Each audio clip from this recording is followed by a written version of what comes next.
What's up everybody, this is Master Ian Gamer. Overwatch 2 Season 5 is already almost upon us, so in today's video I'm going to be running through all the information we have so far about this new upcoming season, including the season's start date, what we can expect in terms of new maps and heroes, the theme for this particular season, as well as some of the upcoming events and other things that'll be happening during its run. So let's go ahead and jump right on in, starting off with the start date, which will be Tuesday, June 13th. This date is pretty straightforward. It's usually easy to tell when the season starts since they run on a 9-week cycle. So if you haven't already, mark your calendars for June 13th, because that's when the season will be kicking off. Now, on that note, what exactly can we expect in this upcoming new season? Well, thus far, Blizzard has talked about how Overwatch 2 seasons have an alternating cycle of adding new maps and new heroes, with even-numbered seasons introducing new heroes, like what we saw during Season 4 with Lifeweaver, and odd-numbered seasons introducing new maps, like Antarctic Peninsula back in Season 3. So for Season 5, we should be getting a brand new map added. However, it seems like that actually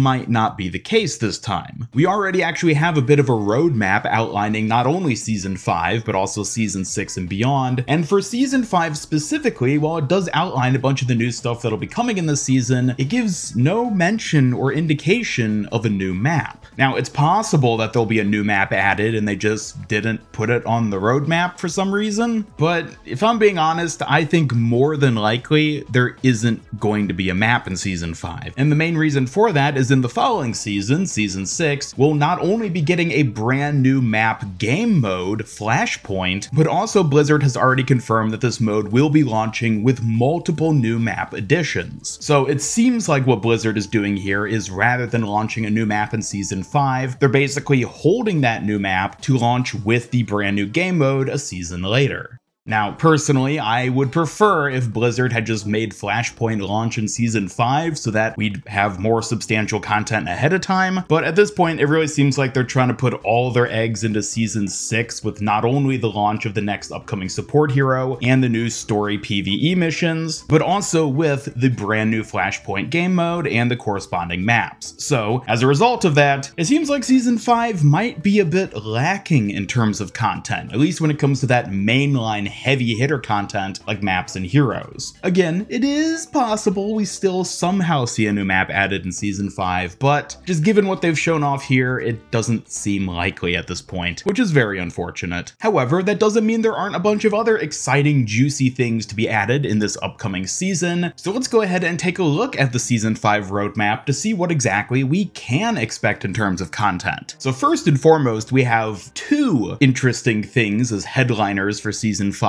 being Questwatch and Mischief and Magic. Now these are interesting because we don't really know much about them just yet. Questwatch is apparently a new limited time event, and based on the artwork here, it looks like it's going to be some sort of Final Fantasy JRPG-esque game mode, or at the very least thematically inspired by such games, as we can see a very medieval fantasy-esque map layout with all these different points of interest, like the Mage Tower, the giant tree, the port castle, and of course the big stormy evil looking mountain in the background. Now, as for how this will actually manifest as a game mode in game, it's hard to say. The roadmap describes it as a new limited time event, so for all we know, the game mode could actually be very different from what we see here. This might just be, you know, splash artwork to get people excited, and then the real game mode maybe will be something more like Star Watch, which let's hope it's not just the case of that. But whatever it is, it does look quite interesting and certainly has me intrigued to see what exactly this new mode ends up being. Now, along that same line, we also have Mischief and Magic, which seems to go right hand in hand with Questwatch itself. Now, from my understanding, Questwatch and Mischief and Magic are actually two separate entities, so to say, that'll be happening during Season 5, which makes me think we could be getting a bit of a Ultimate Valentine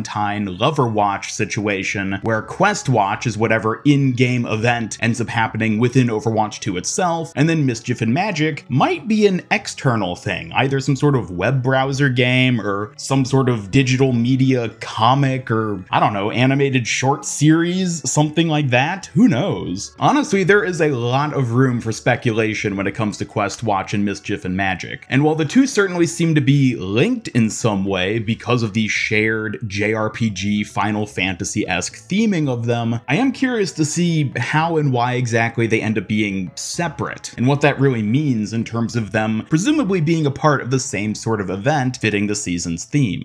And speaking of the season's theme, based off of these images on the roadmap, it's pretty safe to assume that the overall Battle Pass theme for this upcoming season will indeed be some sort of medieval, high fantasy-esque theme. I'm talking wizards, knights, paladins, rangers, warlocks, all those sorts of fun D&D-esque classes, which honestly are really fitting ideas for a lot of the Overwatch heroes in terms of skins they could be getting. A number of existing heroes already have fairly medieval themes associated with them, mainly being characters like Reinhardt and Brigitte, essentially being a knight and paladin. And when you incorporate the whole magic element, I could easily see characters like Moira or even Ramatra getting some sort of like mage or witch or wizard themed skin that would correspond with their own abilities. There is a ton of potential when it comes to fantasy-esque cosmetics for the heroes, and I for one am very excited to see what the upcoming skins for this season actually end up being. On that note, we'll also be getting a brand new Mythic skin at the end of this upcoming season's Battle Pass, which will have a bunch of cool customization options and whatnot. And while we don't know which hero it's going to be for just yet, it is worth noting that in past seasons, whichever hero got the season's Mythic skin always had a very close tie to the theme itself. Genji was a perfect fit for the cyberpunk theme, Kiriko was a perfect fit for the East Asian mythology theme, and Sigma was a perfect fit for the space opera theme. So I could potentially see a character who already has some sort of medieval fantasy ties to their character specifically, like Reinhardt, Brigitte, maybe even Moira or Ramatra, being the character to get this season's Mythic skin. Again, this is all just speculation based off of the artwork we have here and what we know so far, but it is an important detail to keep in mind because it gives us a good indicator of what we're likely going to end up seeing. Now, moving on to the other content revealed in the Season 5 roadmap, we also have the cinematic reveal, which based on the artwork here is likely to be the long-awaited Sojourn animated short, which was teased basically a year ago at this point, given that the dog we see in this image here is known to be Sojourn's dog Murphy. Also, we see that summer games will be running during Season 5, which is cool, I guess. For those of you who are big fans of Lucio Ball, I guess we'll be able to finally play Lucio Ball again, as exciting as that is for the minuscule number of people who still like it. And I am also curious to see what sort of summer-themed skins we end up getting along with it. While the overall theme for Season 5 is seemingly going to be something fantasy-focused, I'm sure there'll also be a handful of summer-themed skins showing up in the shop itself, as well as probably a few in the Battle Pass as well, that'll maybe be beach-themed or sports-themed or, you know, any of those summer themes that we've historically seen when it comes to Overwatch.